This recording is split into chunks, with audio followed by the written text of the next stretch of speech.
sanadii tagtay 2016 ayaa ardayda Soomaaliyeed ee wax ka baratay xerooyinkan qaxootiga ee Dadaab waxay kaalmo hore ka galeen imtixaanka dugsiyada hoose dhexe gaar ahaan fasalka 8aad goobaha ay sidii weyn ardayda Soomaaliyeed uga baaseen isla markaana kaalimaha hore ay galeen waxa kamid ah iskuulka Ihyaa Culimaudiin oo ku yaala xerada qaxootiga Ifo munaasabad balaaran oo abaalmarino kala duwan lagu guddoonsiinayay ardaydii kaalimaha hore ka gashay iskuulkan ayaa lagu qabtay gudaha iskuulka Ihyaa Culimaudiin oo ku yaala xerada Ifo waxa goobta ka hadlay maamulaha iskuulka Sheekh Cabdiladiif waxaana hadaladiisi kamid ahaa iyo iskasaarkiisa ardada ayada ayaa tusaale u ah maalintan ardadaas xafladda gaaban aan u sameynay ayaa madaxda maamulka qaar ka mid ah aan u yeernay ardadii bay weydiiyeen waxay yidhaahdeen meel aad tihiin 22 لكن الذي نبينا باستان وعمل القطع الذي يكون جواده ولكن يرغبنا إلى باستان القرآن بالقطع نيجي سنة أو حين عليه وهذا السورة ما دونا حفلة السورتين ده أما وقت النتيجة عصام بعضها أيام السورة ما دونا وهذا القرآن ما تصلنا إلى الموضوع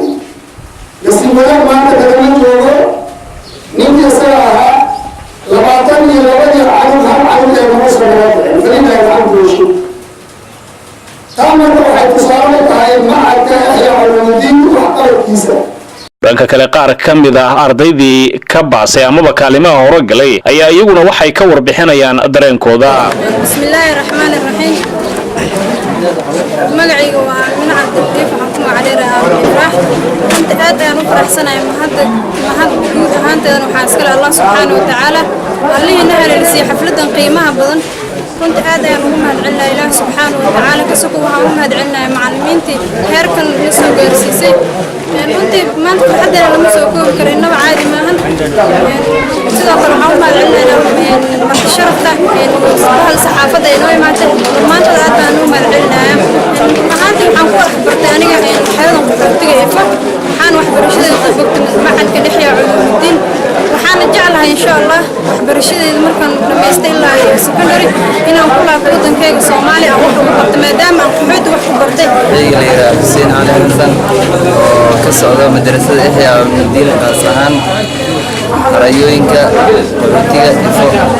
waxaan inta uga hambalyeynaa maamulka madrasada Ihyaa Culimaudiin iyo waalidiinteeda waxaan yiraahdaa qadar daahir Maxamed waxaan maanta ku faraxsanahay annagoo maanta qalinjibinta galaaska 8aad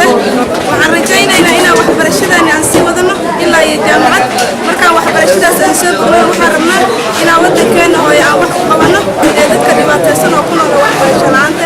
Axmed Nuur Maxamed Cabdullaahi iyo gol raadiyaha TV-ga qaranka Soomaaliyeed xiriirka qaxootiga ee Dadaab